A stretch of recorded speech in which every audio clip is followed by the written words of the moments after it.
Obo's Footwear, and KGLT presents the Live from the Divide podcast. Conversations about the craft and journey of the American songwriter.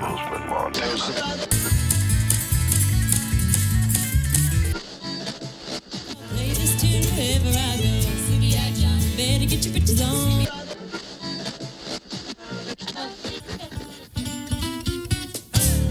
Howdy, y'all. This is Zane Williams. You're listening to Live from the Divide.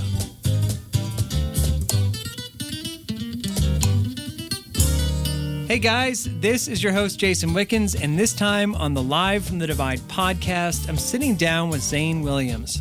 We discuss the many aspects of his career as a songwriter, artist, and performer, his honest feelings about the state of the music industry, and how reading Bruce Springsteen's biography gave him a new outlook and perspective for his own career. Let's listen in. We're going to get this podcast rolling. Zane, thanks for being here. Absolutely. How long has it been? I was trying to think before we went live here. 2 years. Couple years? I feel like it's been 2. At least 2, yeah. Yeah. 2. Mm-hmm. You were here with the full band. I remember. It was awesome. It was, yeah. And now you're back. Now I'm back. Left the band at home. They're all cursing me from Texas. Literally. That's not a joke. They're mad. Yeah. They're mad that they're not here. Well, I'll just tell them it's snowing. Yeah. Well, yeah. There is that. Because it literally is snowing, and it's the end of May because it's Montana. That's why I like coming up here. I feel like, especially when we come up here in the summer, it's like everybody is ready for a good time. Right? They are Yeah. out to get down because this is like their moment in the sun. Yeah, literally. Mm-hmm. Anyways, but that's enough about the weather. We're going to talk about songwriting, man. What was the first instrument that you played? Well, I grew up playing piano, actually, and I had a fairly unimaginative piano instruction thing where they pretty much just give you a classical piece to learn, and then you play it at a recital, and then they give you a harder one, and then you play that at a recital, and then they give you a harder one, and I didn't do very much improv or sight reading, or I didn't do many modern styles or anything, and I regret that a little bit. I mean, I'm glad I can play piano, but I wish I could play honky tonk piano or blues. I mean, I could do that if I chose to focus on that, but it would take a few years probably to get good at either of those styles. I didn't grow up playing those. If I felt like dragging a piano around, maybe I would do that. And I used to. I actually, I used to have a big old 88-key weighted keyboard that I drug around to gigs for just like a couple of songs. Really? Yeah. We have one of those. Yeah. Well, I ain't prepared for that. Doc just If I ever like, was. Really? No, we're not. We're not dragging out the weighted key piano. It's not happening. Do you write on piano? Yes. In fact, the first songs I ever wrote were instrumental piano pieces that I made up as a junior high kid instead of doing what I was supposed to be working on. I kind of enjoyed making up my own songs on the piano more than I did working on what I was supposed to be working on. And yeah, some of that stuff, it wasn't bad. It was a totally different style than the kind of country roots, country folk stuff that I do these days. It was more like I was into Enya. You know who Enya is? Yeah, she's awesome. Anyway, so it was kind of like, I don't know what you want to call it, like new age piano or something. Ethereal. Jim Brickman, or what was that guy? John Tesh. Enya and all that new age piano stuff. I mean, some of my stuff, I didn't know the theory behind what I was doing, but some of it wasn't bad. I listen back to it now, and it was certainly a lot better than my early country songs that I tried to write. Yeah, when did that start? I was 17, and I got a girlfriend, and I got a guitar. In a broken heart. And yeah, well, that was to follow. It didn't take long. About 9 months is how long that first relationship lasted. Yeah, that's a pretty good run. Yeah, we, senior year in high school, my parents had bought me a used guitar, and I started writing some songs for her and about us. And then we went off to college and broke up. And then I wrote a bunch more songs about that. You know, I was all over the map back in that day. I didn't know if I was trying to be Dave Matthews, or if I was trying to be Alan Jackson, or if I was trying to be Enya. I was a confused young man. I never in a million years thought we'd be talking about Enya in this podcast, but here we are. Yep. And so yeah, the first couple of CDs I made, which are just trash, I don't sell them to the public anymore. There'd be an instrumental piano song followed by a wannabe Dave Matthews song followed by a wannabe Alan Jackson song, and I just did all of that and just vomited it all onto the CD and sold it to my unsuspecting classmates, and they liked it. Because you were actually making something. I think, that's every single artist goes through the same process. Yeah. Right? Yeah. I think it's important just to say that. So if you're a young songwriter, you're listening to this, or whatever age songwriter, it's okay to do that. Yes. You got to find your way. I agree. I went to Abilene Christian University, and I would play at the little coffee shops and stuff around. We weren't allowed to play at bars because we weren't allowed to go where anybody was serving alcohol. It was part of the school rules. I'd play at the little coffee shops on campus and around there in Abilene, and there was this guy, I remember, came up to me in the campus center, introduced himself to me, and said he liked my music. His name was Aaron Watson, and he said he was learning to play the guitar and write some songs, and he gave me I don't know if it was a cassette tape at that time or it might have been a CD of some stuff he'd worked up. But anyway, Aaron Watson is doing great these days. Yeah, he is. You know, it was good. He's always been, I feel like, a guy that coming from a rodeo, Western tradition, cowboy, country music type of land, and that's pretty much all he's ever done. And, you know, I feel like he's just gotten better and better with every record he's made for the most part. I think Underdog's my favorite of his. Anyway, shout out to Aaron. Yeah, Aaron's great. I think it's helpful, right? If you don't have to fumble through that process, and some people do, other people don't, and it's easy to look at those other people and say, well, they always knew, right? But even through that process, there's still the same stuff that you run into. Yeah. Right? How many songwriters are out there trying to be Aaron Watson? Right. You know, thousands. And they're probably great. They're writing great songs. But no matter what, they're going to still have to figure out their lane. Yes. And then somehow make it interesting. Yeah. And I feel like that's what you've done. And it's just, to me, it's the craft that you've honed in on is really strong. When did you really start writing the songs that you felt like, okay, I'm coming into my own here and I'm going to start playing them out? So in college, I thought I was pretty decent. I think I overestimated my abilities at that time, but maybe that's also a helpful thing for a young guy just getting started out as a little overconfident. Overconfidence is always a bonus. Yeah. So, you know, I was proud of some of my tunes back then, and I did have the ability, I will say, to make people feel something. I from the beginning, I've had songs that could make people laugh or make people, I've always had a couple that could make people, you know, get a little misty-eyed. There's some emotional intelligence. Yeah, they've always, my songs have kind of always told stories. That was somewhat natural to me. But I still just was 100% clueless about everything. Music, the music business, songwriting. Business, yeah. When I moved to Nashville, after I graduated college, I remember I wrote a song called Hurry Home shortly after I moved there, and I had this idea that artistically, most people peak, you know, in their late teens, early 20s or something like that, because you've got all this youthful energy or something. And I thought that Hurry Home was like the best song I'd ever written and maybe would ever write in my whole life. That was it. That was the song. Yeah. And for like another year or two after that, I didn't feel like I wrote anything as good as that. And I distinctly remember, like, seriously, for a year or two thinking that was my peak. I've peaked. And now it's kind of laughable because I look back at that and I hardly ever even play that song anymore. It's a good song. It was recorded by a guy named Jason Michael Carroll, and he put it out as a single on Sony Records back in, I think, 2008. And, it went to 14 on the Billboard chart, and the songwriting royalties from that paid off my house. So that was you weren't wrong. that was the one windfall I've ever had from songwriting. But I don't even, that song is not a part of my normal set right now.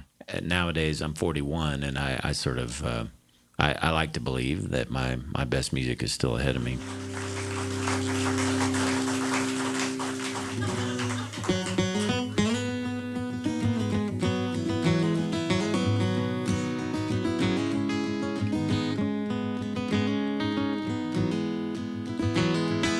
Dixie says that horses know her better than people do.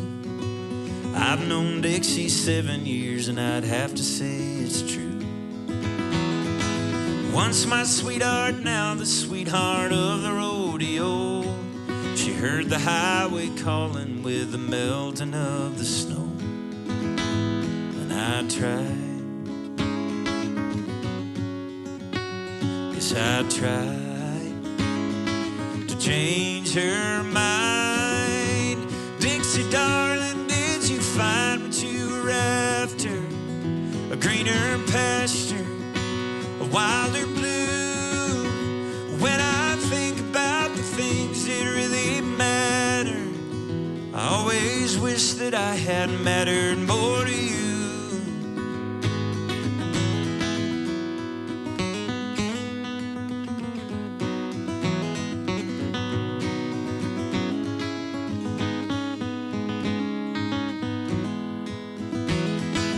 Dixie came to see me on the day her daddy died.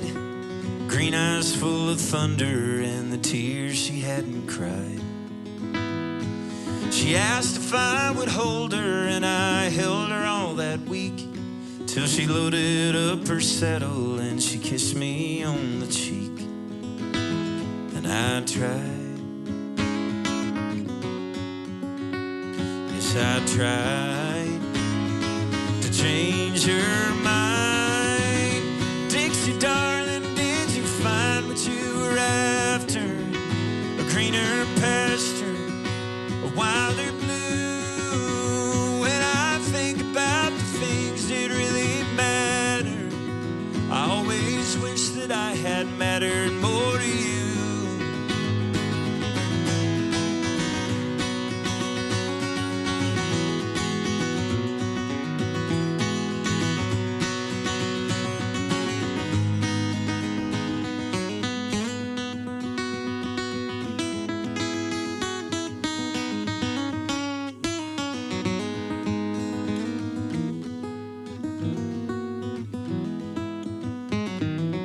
Dixie called me late one night on Colorado time. Told me she was 2 weeks late and she knew it must be mine. I wanted to raise a family right here in this little town, but in the end she said she couldn't have a kid and settle down. And I tried, yes I tried to change her mind. Dixie darling, did you find what you were after? A greener pasture, a wilder blue. When I think about the things that really matter, I always wish that I had mattered more to you. Dixie darling, did you find what you were after? A greener pasture, a wilder blue. When I think about the things that really matter, how I wish that I had mattered more to you.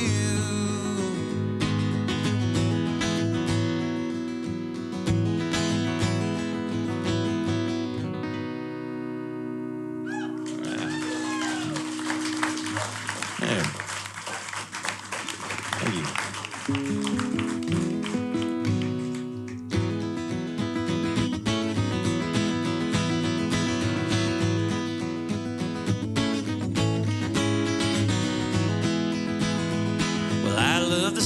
sound of a fiddle string in the hands of a man who can make it sing.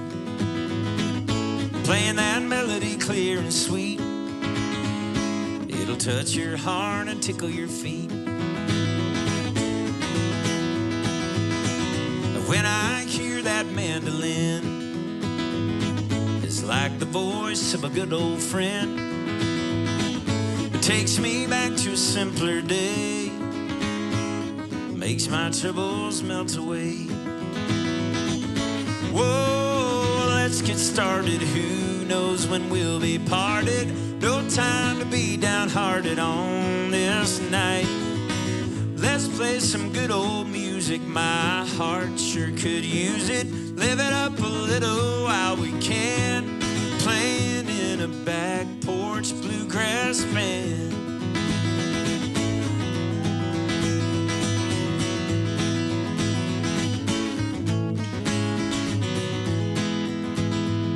Now I know a man who plays the bass with a big old grin on his face, 'cause every note so deep and low strikes a chord in his soul.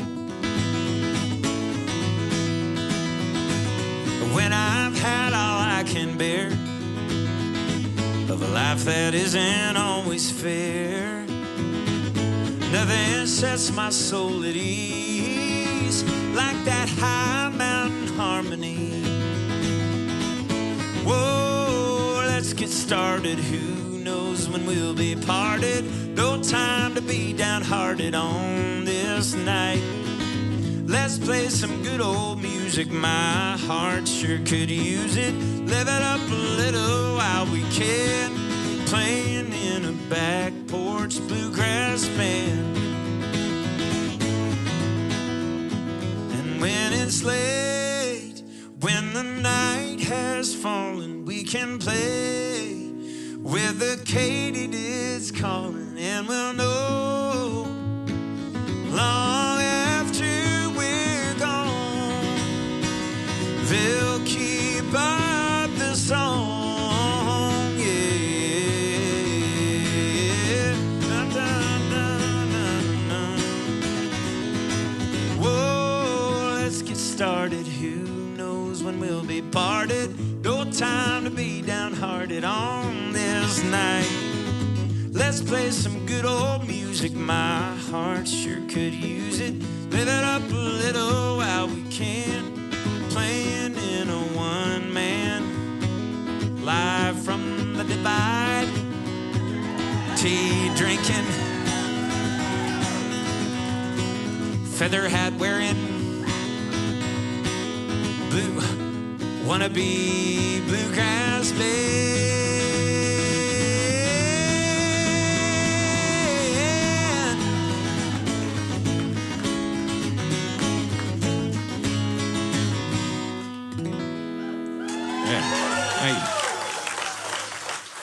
Live from the Divide. Hey guys, Jason Wickens here. I want to take a second to talk about our title sponsor, Oboz Footwear. So what is Oboz? First off, Oboz stands for Outside Bozeman. That's right. This international shoe brand was proudly started right here in Bozeman, Montana.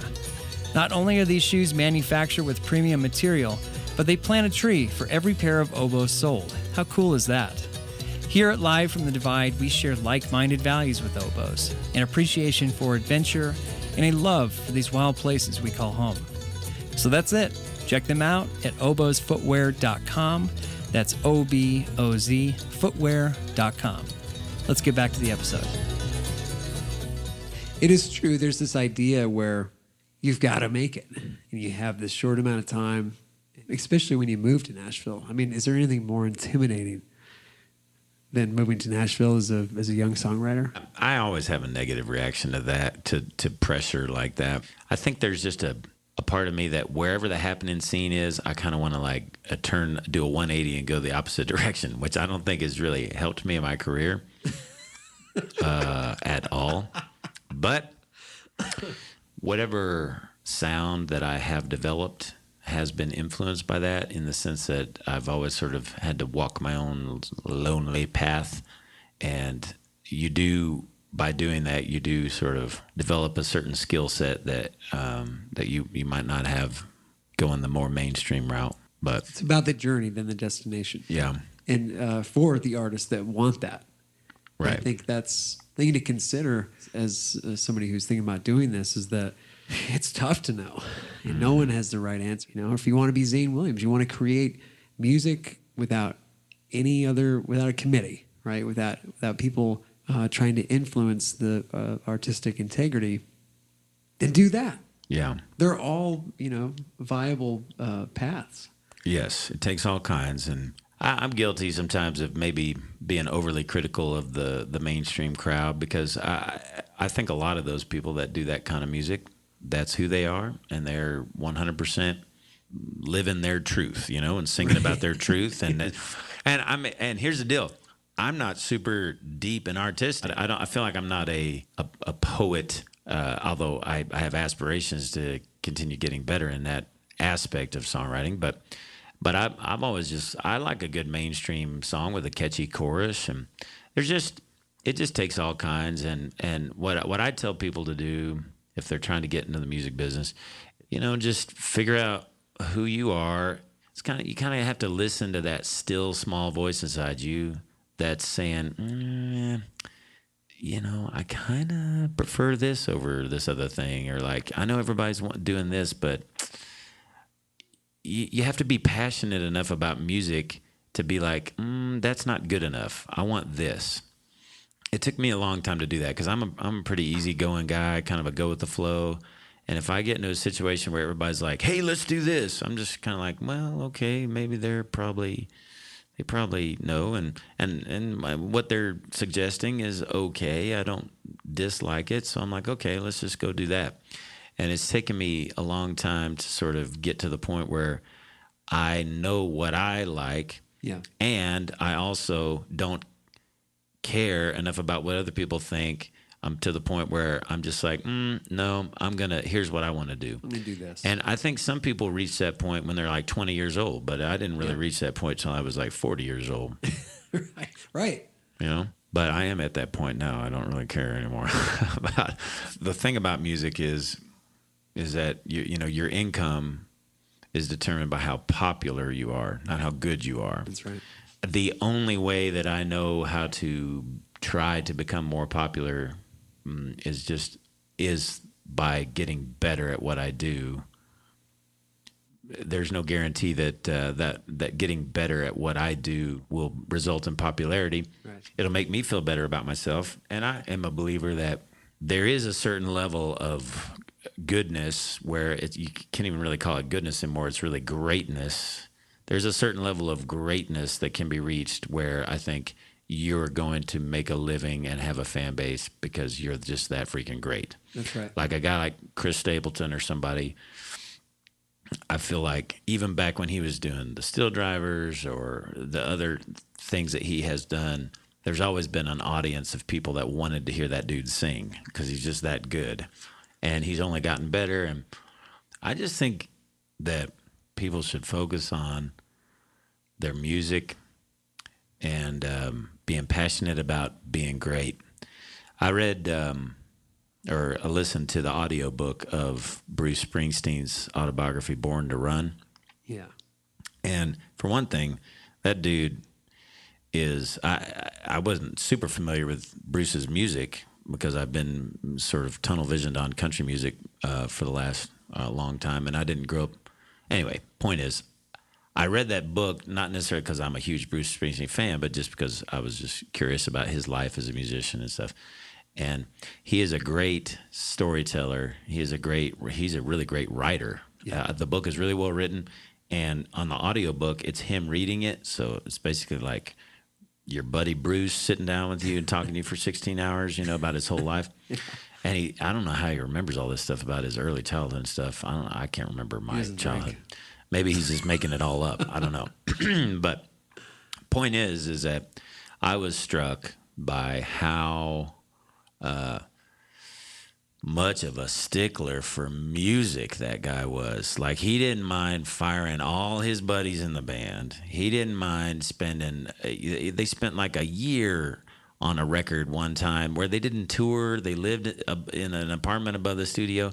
He spent all the money that the record label gave him and all of his own personal savings. He still wasn't happy with it.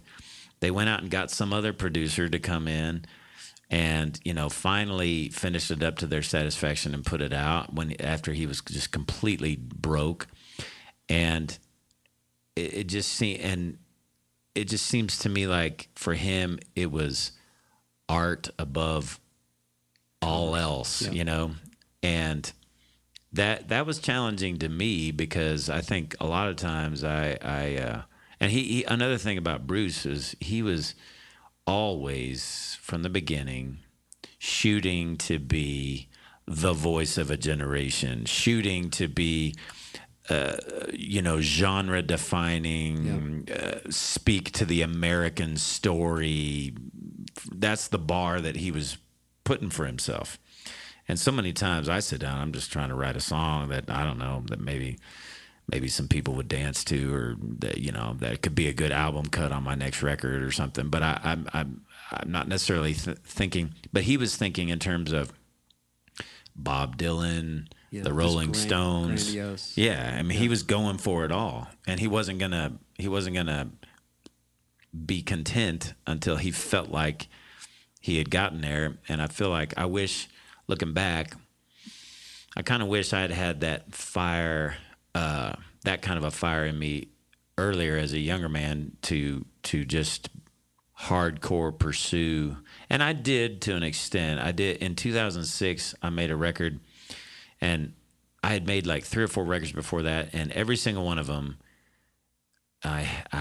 there were things I didn't like about it, right? If I handed it to somebody, I would feel like I had to make excuses or put an asterisk by it. Like, well, man, here's my record, but keep in mind though, we just didn't have much of a budget. And well, I mean, it's pretty good, but I mean, we couldn't really get all the players.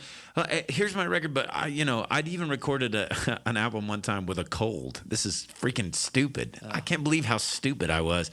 But I was doing this live album, and I wanted to crank it out, and because I wanted to have them for sale at this big show that I was doing. And I had a cold that day, and I just went into the studio and recorded vocals with like this nasally sounding voice, this cold.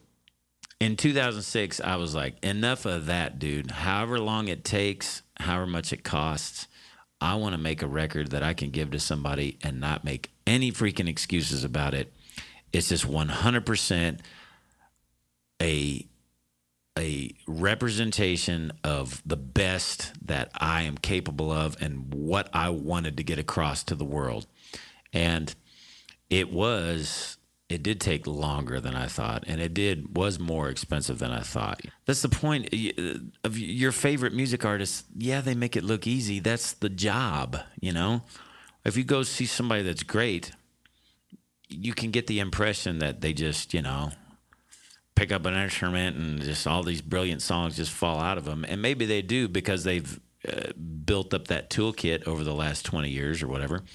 But more often than not, it is a struggle. And for me, reading that Bruce Springsteen autobiography and realizing all of the struggle that he went through inspired me to take my music more seriously and to raise the bar for myself, because there's nobody else going to raise the bar for you.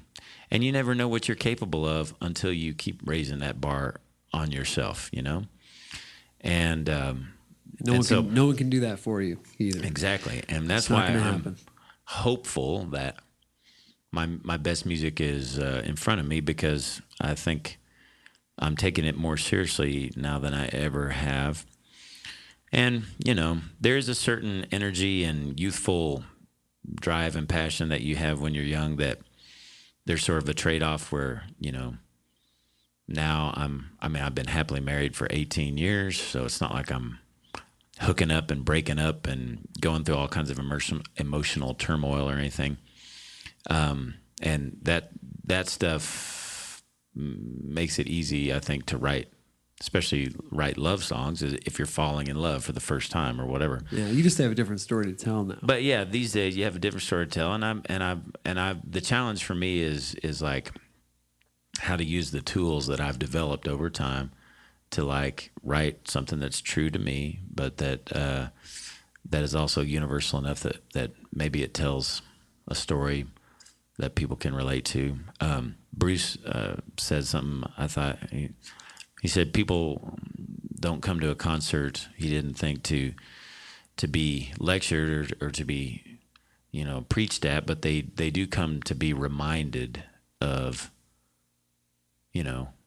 what's important and what's what life is all about and what our common humanity is. And if you can tell people's stories in a way that reminds them of those things, then you're giving them an experience that is worth them repeating and coming back for.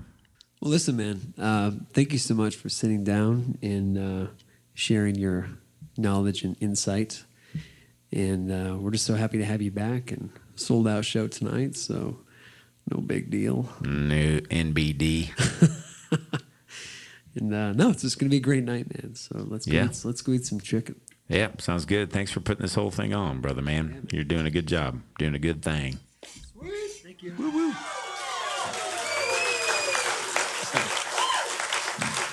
Next gig. So This goes out to Rodney and all you handymen out there. It's called Good Man to Have Around.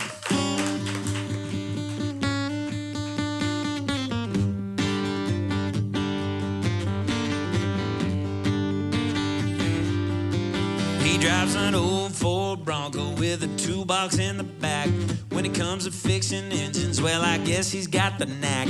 Good with his hands, and he don't mind getting dirty. If a lady gets stranded, he can get there in a hurry. If it's broken, he's got the tools. If it's smoking, he keeps his cool. All the ladies call him when they're breaking down. They say, ooh, that's a good man to have around.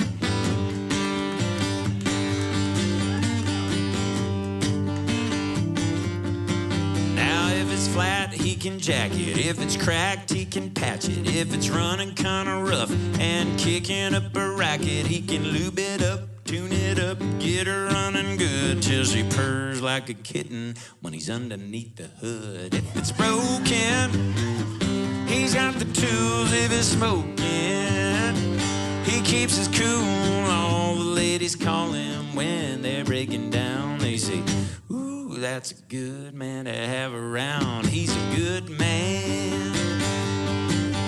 He's a good man to have around. He's a good man. He's a good man. Now if it's getting overheated and the temp is in a red, he's got just what she's needing right back there in his bed. If she can't get it started and she's hitting rock bottom, he'll slide up underneath until he solves that problem. If it's broken, he's got the tools. If it's smoking, he keeps his cool. All the ladies call him when they're breaking down. They say, ooh, that's a good man to have around. You know, I've been playing this song out a fair bit, and I'm sad to say I've learned there's some dirty-minded people in the world, y'all. And I don't know if there are any dirty-minded people in Bozeman, Montana, but if there are, all I can say is you're really going to appreciate this last verse. So. If it's stripped, he can drill it. If it's empty, he can fill it. If it's under 10 minutes, ma'am, he won't even bill it. Front and rear and body work too. Sometimes all they're needing is a good tight screw. If it's broken, he's got the tools. If it's smoking, he keeps his cool. All the ladies call him when they're breaking down. They say, ooh, that's a good man to have around. Yeah. There you go, Rodney. We would like to thank our Season 8 title sponsor, Oboe's Footwear, True to the Trail. Our Season 8 sponsors, Ghost Town Coffee Roasters, Simpkins Holland, BT Tudsbury Real Estate, Off the Beaten Path, and Martin Bear Music Memorial.